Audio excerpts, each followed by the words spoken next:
trial we discussed today was the BRIM8 trial, which is an adjuvant trial of single-agent vemurafenib, which is a BRAF inhibitor, in patients with high-risk melanoma. It was a randomized trial of 1 year of vemurafenib compared to placebo.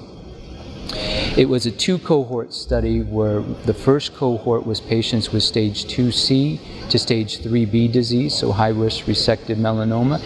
The second cohort was the highest risk group, which is patients with stage 3C disease. And again, randomized 1-to-1 to placebo or vemurafenib for 1 year. The primary endpoint was disease-free survival.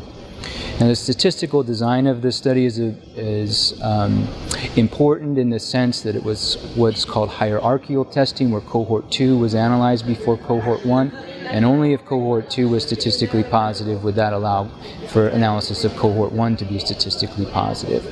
And the results show that for those in cohort 2, there was an improvement in median disease-free survival for patients who received vemurafenib versus placebo, but the results were not statistically significant.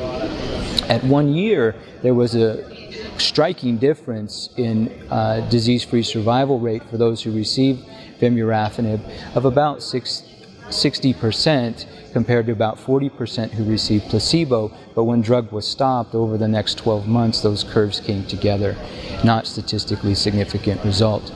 For cohort 1, which is still high-risk patients, but lower risk in comparison, there was a meaningful difference between disease-free survival for those who received vemurafenib compared to placebo. But the results are descriptive more than statistically significant because of the study design. The concern when the trial was being developed and implemented was that highest risk patient population, those patients with stage 3C disease, would really drive the events, that they were more likely to recur early, they were a group that was going to recur more often, and therefore they would drive the analysis. That's why the two cohorts were put in place.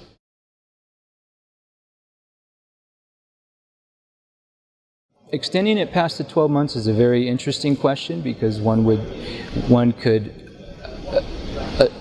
gather from those disease-free survival curves that if you continued the drug, patients might have continued to do well. Now that's completely speculation, and what future trials will be done, that's up in the air at the present time.